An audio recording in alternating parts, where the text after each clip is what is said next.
দীর্ঘদিন ধরেই আদিবাসী অধ্যুষিত গ্রামের প্রাথমিক বিদ্যালয়ের অবস্থা বেহাল। প্রাথমিক বিদ্যালয়ের 4টি ক্লাসরুম থাকলেও 3টিতেই ক্লাস করা যায় না। এর ফলে বাধ্য হয়েই একটি রুমেই চলছে সব শ্রেণীর পড়ুয়াদের ক্লাস। স্কুলের বেহাল অবস্থার কারণে ক্লাসরুমের ছাদের চাঙড়ও খসে পড়ছে। অল্পের জন্য রক্ষা পেয়েছেন পড়ুয়া থেকে শিক্ষক ও রাঁধুনিরা। এই ধরনের ঘটনা প্রায়ই ঘটে চলেছে। ঠিক এমনই বেহাল দশা বালুরঘাট ব্লকের সীমান্তবর্তী চিঙ্গিসপুর গ্রাম পঞ্চায়েতের চিঙ্গিসপুর আদিবাসী প্রাথমিক বিদ্যালয়ের। অবস্থা এমনই, ওই স্কুলে ভয়ে পড়ুয়াদের পাঠাচ্ছে না অভিভাবকদের একাংশ। ক্রমেই স্কুলে কমছে পড়ুয়াদের সংখ্যা। সমস্যা তো দেখতেই পাচ্ছেন যে অনেক জায়গায় ভেঙে ছোট ছোট চাঙ্গার ভেঙে পড়ছে। আর এটা আমরা কর্তৃপক্ষকে জানিয়েছি, ইঞ্জিনিয়ার এসে দেখে টেখে গেছে, হবে তো করছে, কিন্তু এমন একটা পরিস্থিতি যে কোনো মুহূর্তে দুর্ঘটনা ঘটলে তো অসুবিধায়, যে কোনো আমরা আশঙ্কাজনক অবস্থাতেই আছি।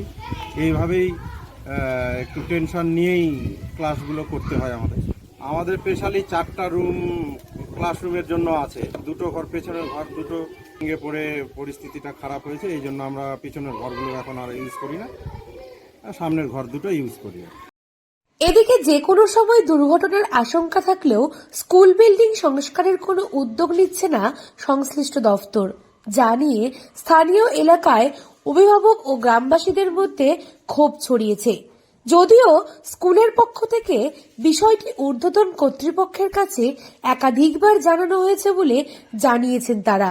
একসময় প্রায় শতাধিকের ওপরে পড়ুয়া ছিল ওই প্রাথমিক বিদ্যালয়ে। কিছু বছর আগেও স্কুলে 40 থেকে 45 জন পড়ুয়া ছিল, কিন্তু বছর দুয়েকের মধ্যে তা কমে পড়ুয়ার সংখ্যা হয়েছে 31 জন। এদিকে 31 জন পড়ুয়া হলেও তার অর্ধেক পড়ুয়াই এখন স্কুলে নিয়মিত আসে না।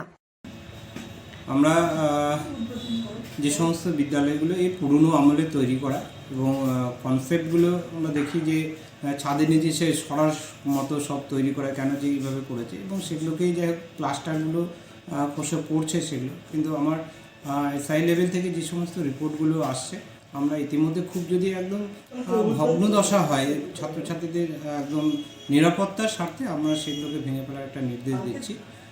এবং আপনি যেটা বললেন চিঙ্গিসপুর আদিবাসী প্রাথমিক বিদ্যালয়ে নিশ্চয়ই খবর নিয়ে আমি যথাযথ ব্যবস্থা গ্রহণ করব। এদিকে শিক্ষকও মাত্র 2 জন, তাই যারা আসে তাদের দেখে রাখাও সম্ভব হয় না।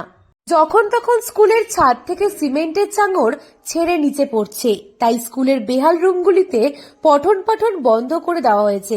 স্কুলের মোট 4টি ঘর, 2টি ঘর সিল করা হয়েছে। একটি ঘরেই সব ক্লাস চলছে, বাকি আরেকটি ঘর তথা ক্লাসরুমেই মিড ডে মিলের রান্না হয়। একটি রুমের একসঙ্গে পাশাপাশি 2টি ক্লাস করতে হচ্ছে শিক্ষকদের। এতে অসহায় বোধ করছেন শিক্ষকেরা। ব্যাঘাত ঘটছে ছাত্রছাত্রীদের পড়াশোনায়। বাচ্চা পাঠায় না যে এইসব স্কুলে ভেঙে পড়ে গেলে আমার বাচ্চার কিছু হয়ে গেলে কে রিস্ক নেবে? কোনো সরকারও রিস্ক নেবে না, কিছু না। এই জন্য পাঠায় না, সবাই চিঙ্গিসপুর বাজারে যে স্কুল আছে ওখানেই পাঠায়। অনেকবার তো দেওয়া হয়েছে নোটিশ মাস্টারমশাই, কোনো রকম হেল্প নেই। এই অবস্থায় এখন পাঠাবো কি করে? যদি ঘরটা ভালো করে হয় তাহলে আমরা বাচ্চারা পাঠাবো, তাহলে মনে করেন যে সুরক্ষিত বাচ্চারা থাকবে। ক্লাসরুম থেকে অফিস রুম, এমনকি স্কুলের বারান্দাতে ছাদের পলিস্টারা খসে বেরিয়ে এসেছে লোহার রড। কবে এই ঝুঁকিপূর্ণ স্কুল মেরামতের উদ্যোগ নেয় প্রশাসন, সেই দিকেই তাকিয়ে শিক্ষক, পড়ুয়া থেকে অভিভাবকরা। দক্ষিণ দিনাজপুর থেকে সুস্মিতা গোস্বামী রিপোর্ট, লোকাল 18 বাংলা।